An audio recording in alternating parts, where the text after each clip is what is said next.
Okay, there's nothing different about the front. That is shielding tape. Oh, sorry, I got stuck. Okay, let's see what I can show you. So, even though there's a jack on the chassis, I run it here so I can run the attenuator easily, or put an extension into an external cab so I can run it in parallel with another 8 ohm, or I can just unplug it and not worry about anything. That's the switch. These are mini toggles, 6V6, 6F6. This is the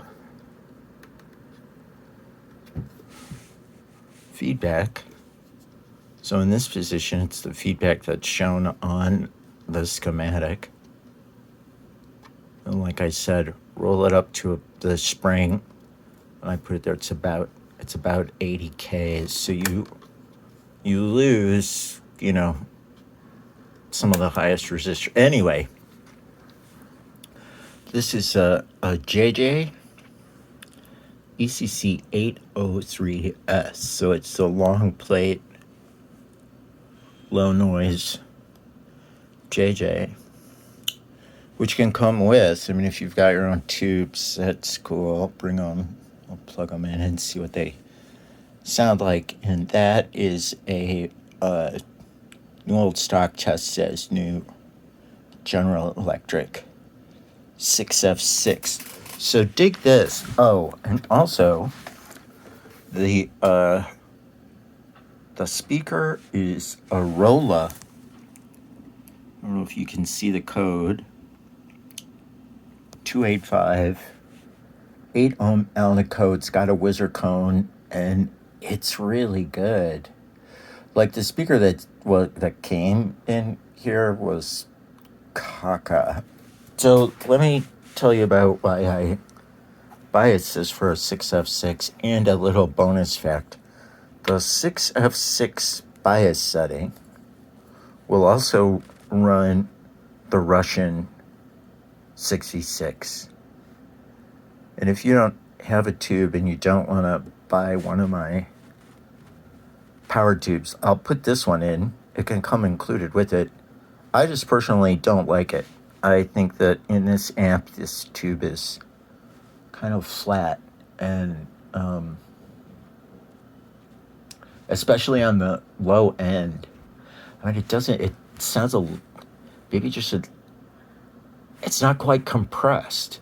It sounds like it's got a head full of snot, is what it sounds like. This tube is really incredibly musical and bell-like.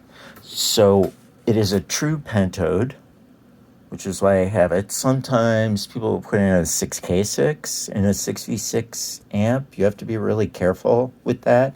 In this case, the plate voltages are just below 300. So on a 6V6 with this bias and one of my old tubes, the plate voltage is 297. And then with the 6F6 in, biased for 100% 11 watts, the plate voltage is 290. So the pentode breaks up differently than the 6V6 power beam tube. It's a little bit more raw. It's actually quite a bit more raw. If you're acquainted with what true pentode breakup sounds like, I really dig it. And that's why I've got it in there. And it sounds really good if the feedback is rolled all the way back just before you switch it off. And it does not sound too bad with the feedback switched off all the way either. If you roll the feedback down to 33K, it's pretty staid. It's a bit attenuated. It is not as lively. In either case, with the 66 or the 6F6. All right, I think that's what I know. This speaker is either from, I'm pretty sure it's from 1966. AO, the other part number, came out of a Hammond. So I'm actually surprised that it's a Rolla. It should be a Hepner.